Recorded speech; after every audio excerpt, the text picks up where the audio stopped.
नमस्कार, India report में आप सभी का स्वागत है। बिहार चुनाव में 6 नवंबर को पहले चरण में 121 सीटों पर मतदान संपन्न हो गया। अब 20 जिले की 122 सीटों पर मतदान 11 नवंबर को होना है। तो किसके पक्ष में दूसरा चरण जा सकता है, दूसरे फेज में जनता का रुझान किधर दिख सकता है, क्या ऐसी संभावना जताई जा रही है, किस तरह के अनुमान है। तो एक एक सीट के बारे में पूरी तरह से एक पूरा गणित निकालने की कोशिश हुई है कि किस जिले की किस सीट पर किस अलायंस का दावा ज्यादा मजबूत दिख रहा है, उसका जीतने का स्ट्राइक रेट ज्यादा दिख रहा है। और आज हम आपको बताएंगे कि 20 जिले की जो 122 सीटें हैं, इन 20 जिलों में किस अलायंस की स्थिति काफी मजबूत दिख रही है। जो हमारा आधार है वो है लोकल फीडबैक, यानी कि आम जनता से जो बातचीत की गई है, किसी पार्टी या उम्मीदवार के फेवर में कितना माहौल वहां पर दिख रहा है, साथ ही साथ विकास के मुद्दे पर चुनाव हुआ या नहीं हुआ। जो सबसे बड़ा मुद्दा, जो सबसे बड़ा पैटर्न भी है वोटिंग देने का, वो है जातीय, जो वहां पर जातिगत जो समीकरण है वो किसके पक्ष में जाता दिख रहा है। साथ ही साथ इस बात का भी पता लगाने की कोशिश हुई कि क्या किस तरह का कोई एंटी इनकम्बेंसी किसी उम्मीदवार के पक्ष में जा रहा है या फिर कुछ नए ऐसे उम्मीदवार हैं जो पुराने सभी उम्मीदवारों से भारी पड़ते नजर आ रहे हैं। ये तमाम तरह के फीडबैक का इस्तेमाल किया गया और आज 20 जिले के बारे में बात करेंगे कि कहां पर किस अलायंस की स्थिति काफी मजबूत दिख रही है। तो सबसे पहले बात करते हैं गया जी जिले की, जहां पर 10 सीटें गया जी जिले में है। 10 सीटें, 10 विधानसभा की सीटें हैं और इन 10 सीटों पर जो अनुमान लगाया जा रहा है, जो संभावना दिख रही है कि एनडीए के फेवर में 10 सीटें, 10 में से 5 सीटें जा सकती हैं, जबकि गठबंधन, महागठबंधन के फेवर में 10 में से 5 सीटें जा सकती हैं। यानी कि यहां पर पूरी तरह से बराबरी का मामला दिख रहा है। महागठबंधन और एनडीए के बीच बराबरी का मुकाबला गया जी जिले में दिख रहा है। चलिए इसके बाद बात करते हैं पश्चिम चंपारण की। तो पश्चिम चंपारण में 9 विधानसभा की सीटें हैं और यहां पर अगर एक अनुमान लगाया जाए, एक संभावित अगर नतीजे की बात करें, तो एनडीए के पक्ष में 7 सीटें जाती दिख रही हैं, जबकि महागठबंधन के पक्ष में 2 सीटें यहां पर जाती दिख रही हैं। और कुल मिलाकर यहाँ पर 9 सीटें, यानी कि किसी दूसरी पार्टी का यहाँ पर खाता खुलता हुआ नजर नहीं आ रहा है। अगर पूर्वी चंपारण की बात करें तो यहाँ पर 12 सीटें हैं विधानसभा की और यहाँ पर भी अगर एनडीए और महागठबंधन अलायंस की बात करें तो एनडीए के पक्ष में 9 सीटें यहाँ पर जाती दिख रही हैं और महागठबंधन के पक्ष में 3 सीटें यहाँ पर जाती दिख रही हैं। तो आप समझ सकते हैं कि इन 12 सीटों पर किस तरह से एनडीए मजबूत दिख रहा है पूर्वी चंपारण में। चलिए बात करते हैं अगले जिले के बारे में, किशनगंज के बारे में, जहां पर 4 सीटें हैं। तो और किशनगंज में एनडीए के फेवर में मात्र 1 सीटें ही जाती दिख रही हैं, जबकि एमआईएम, महागठबंधन का यहां पर सुपड़ा साफ नजर आ रहा है किशनगंज में। एमआईएम यानी कि एआईएमआईएम, ओवैसी की जो पार्टी है, उनके फेवर में यहां पर 3 सीटें जाती दिख रही हैं। किशनगंज में इस तरह के समीकरण दिख रहे हैं। और चलिए अब कटिहार जिले की बात करें, जहां पर 7 विधानसभा सीटें हैं और यहां पर एनडीए के पक्ष में 5 सीटें जाती दिख रही हैं, जबकि महागठबंधन के पक्ष में 2 सीटें जाती दिख रही हैं। यानी कि यहां पर और दूसरी पार्टियों का कोई खाता खुलता हुआ नजर नहीं आ रहा है। एमआईएम को उम्मीद थी कि यहां से कुछ सीटें वो हासिल कर सकती थी, लेकिन यहां से ऐसा जो अनुमान लगाया जा रहा है, एक संभावित बातें बताई जा रही है, इसको बिल्कुल एक तरह से सही मानने की बहुत ज्यादा जरूरत नहीं है, क्योंकि पूरी तरह से संभावना के आधार पर है किस तरह की स्थिति बन सकती है, नहीं भी बन सकती है। एनडीए के पक्ष में 5 सीटें, कटिहार जिले की इन 7 सीटों की बात करें और महागठबंधन के पक्ष में 2 सीटें जा रही है। चलिए अब अररिया जिले की बात करें, जहां पर 6 सीटें हैं और एनडीए के पक्ष में 3 सीटें जाती दिख रही हैं और एमआईएम के पक्ष में 3 सीटें यहां पर भी जाती दिख रही है। यानी कि यहां पर भी महागठबंधन का सुपड़ा पूरी तरह से साफ होता दिख रहा है अररिया जिले की 6 विधानसभा सीटों पर। अगर पूर्णिया जिले की बात करें तो यहां पर 7 विधानसभा की सीटें हैं पूर्णिया जिले में और एनडीए के पक्ष में 3 सीटें जा सकती हैं, जबकि एआईएमआईएम के पक्ष में 2 सीटें यहां से जा सकती हैं। महागठबंधन के पक्ष में भी 2 सीटें जा सकती हैं। यानी कि यहां पर एनडीए फिर भी मजबूत स्थिति में दिख रहा है, लेकिन एआईएमआईएम की काफी मजबूत स्थिति यहां पर दिख रही है। तो पूर्णिया की 7 सीटों पर एनडीए मजबूत है। अगर सुपौल की बात करें, सुपौल जिले की, जहां पर 5 विधानसभा सीटें हैं, यहां से एनडीए पूरी तरह से सुपौल में एनडीए अलायंस का पूरी तरह से कब्जा दिख रहा है। महागठबंधन या फिर दूसरी जो पार्टियां हैं उसका पूरी तरह से यहाँ पर सुपड़ा साफ है सुपौल में। तो सुपौल में एनडीए सबसे मजबूत अलायंस के तौर पर यहाँ पर दिख रही है। बाकी किसी भी पार्टी को यहाँ पर एक भी सीट मिलती नजर नहीं आ रही है। चलिए अब मधुबनी सीट की बात करें, मधुबनी जिले की बात करें जहां पर 10 सीटें हैं। तो मधुबनी की 10 सीटों में से एनडीए के फेवर में 9 सीटें जा रही हैं। बहुत ही मजबूत स्थिति मधुबनी में एनडीए की दिख रही है और महागठबंधन के फेवर में मात्र 1 सीटें ही जाती यहां से दिख रही हैं। चलिए अब शिवहर की बात करें, जहां पर जिले की बात करें जहां पर मात्र एक ही सीट है शिवहर जिले में और वो शिवहर ही है। और शिवहर में भी इस बार शिवहर में एनडीए के खाते में सीटें जा रही है, महागठबंधन के यहाँ पर खाता नहीं खुलेगा। इसके बाद अगर सीतामढ़ी जिले की बात करें जहां पर 8 विधानसभा सीटें हैं जिसमें से एनडीए के खाते में 7 सीटें जा सकती हैं और महागठबंधन के खाते में 1 सीटें यहाँ पर मिलती दिख रही हैं।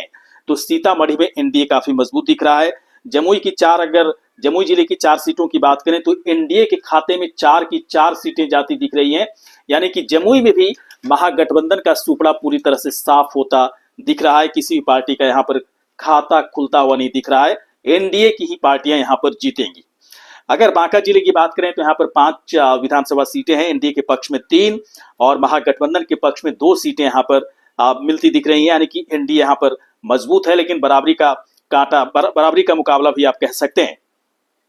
भागलपुर की बात करें तो 7 विधानसभा सीटें यहां पर है भागलपुर जिले में। एनडीए के पक्ष में 6 सीटें जा सकती हैं जबकि महागठबंधन के पक्ष में 1 सीटें ही मिलती दिख रही हैं। अगर नवादा जिले की बात करें तो 5 विधानसभा सीटें हैं जहां पर एनडीए के खाते में 4 और महागठबंधन के खाते में 1 सीटें ही मिलती दिख रही हैं। जहां पर कांटे की टक्कर कुछ 1-2 सीटों पर है, वहां पर हो सकता है कि महागठबंधन के पक्ष में 1 सीटें आ जाए।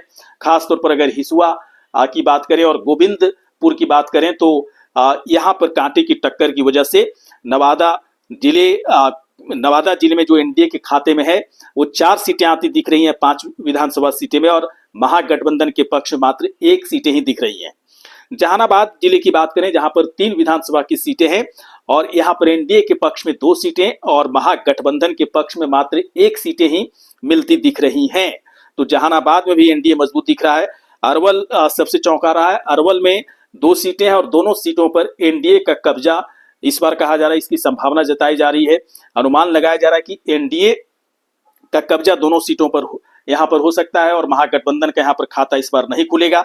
अगर औरंगाबाद जिले की बात करें जहां पर 6 विधानसभा सीटें हैं और एनडीए के खाते में यहाँ पर मात्र 1 सीटें जाती दिख रही हैं जबकि महागठबंधन के खाते में 5 सीटें जाती दिख रही हैं। यहाँ पर महागठबंधन काफी मजबूत दिख रहा है। रोहतास की बात करें तो रोहतास की 7 विधानसभा सीटों पर एनडीए के खाते में 4 सीटें जा सकती हैं, महागठबंधन के खाते में 2 सीटें जा सकती हैं, 1 सीटें निर्दलीय के पक्ष में यहाँ पर जा सकता है। खासतौर पर अगर काराकाट की बात करें तो वहां पर ज्योति सिंह काफी मजबूत दिख रही हैं और हो सकता है कि ज्योति सिंह काराकाट जीतने में पूरी तरह से कामयाब भी हो जाए। इसलिए रोहतास की 7 विधानसभा सीटों में एनडीए के फेवर में 4, महागठबंधन के फेवर में 2 और निर्दलीय के फेवर में 1 सीटें यहाँ पर जाती दिख रही हैं। और अगर आखिरी जिले कैमूर जिले की बात करें यहाँ पर 4 विधानसभा सीटें हैं जिसमें से एनडीए के पक्ष में 1 सीटें जा सकती हैं जबकि महागठबंधन के पक्ष में 3 सीटें जा सकती हैं। यहाँ पर यानी कि कैमूर में महागठबंधन मजबूत दिख रहा है। और अगर इन सभी सीटों को मिला दिया जाए तो देखिए किस तरह से आंकड़ा, बहुत ही चौंकाने वाले आंकड़े इस वक्त आ रहे हैं। एनडीए के पक्ष में, महागठबंधन के पक्ष में, खासतौर पर एमआईएम के पक्ष में भी कुछ बेहतर नतीजे यहाँ पर दिख रहे हैं। एनडीए के अगर खाते की बात करें 122 सीटों में से कितनी सीटों पर एनडीए की जीत हो सकती है एनडीए अलायंस की, तो 82 सीटों पर एनडीए जीत सकता है। और महागठबंधन की बात करें तो 31 सीटों पर महागठबंधन को जीत मिलती दिख रही है। और अगर एआईएमआईएम की बात करें तो 8 सीटों पर एआईएमआईएम जीतता दिख रहा है और निर्दलीय या अन्य के तौर पर 1 सीटें जाती दिख रही हैं। जहां तक जन सुराज की बात है, दूसरी पार्टियों की बात है, हो सकता है कि अगर समीकरण कुछ उनके पक्ष में आता दिखे तो वो जीत जाए। किसी 1-2 पार्टियों पर हो सकता है कि जहां पर वो जीतेगी, हो सकता है कि बीजेपी को नुकसान हो जाए या जनता दल यूनाइटेड को नुकसान हो जाए या महागठबंधन को नुकसान हो जाए। लेकिन ऐसा कोई आंकड़ा फिलहाल दिखाई नहीं दे रहा है जहां से कहा जा सकता है कि जनसुराज का कोई उम्मीदवार बहुत ही इस तरह का तगड़ा उम्मीदवार है जहां से वो जीत पूरी तरह से दर्ज कर सकता है। तो मिला जुला करके जो स्थितियां बनती दिख रही हैं एनडीए के पक्ष में दूसरे चरण में 122 सीटों में से एनडीए के पक्ष में 82, महागठबंधन के पक्ष में 31, एआईएमआईएम के पक्ष में 8 सीटें जाती दिख रही हैं और अन्य के खाते में 1 सीटें जाती दिख रही हैं। अगर थोड़ा सा इसको अलग अलग पार्टियों के हिसाब से अगर बांटने की कोशिश करें तो बीजेपी के पक्ष में 44 सीटें जाती दिख रही हैं, जनता दल यूनाइटेड के पक्ष में 21 सीटें जाती दिख रही हैं और हम 4 सीटों पर जीत सकता है। आरएलएम की बात करें तो 3 सीटें उसके खाते में आ सकती हैं और एलजेपीआर के पक्ष में 10 सीटें जा सकती हैं। कुल मिलाकर के 82 सीटों पर एनडीए की बड़ी जीत यहाँ पर दूसरे चरण में 122 सीटों पर बड़ी जीत क्या एक तरह से 122 सीटों पर पूरी तरह से कब्जा होता दिख रहा है। और अगर महागठबंधन की अलग अलग पार्टियों के हिसाब से बात करें तो आरजेडी के खाते में बहुत ही कम सीटें जाती दिख रही हैं, 21 सीटें मात्र जाती दिख रही हैं।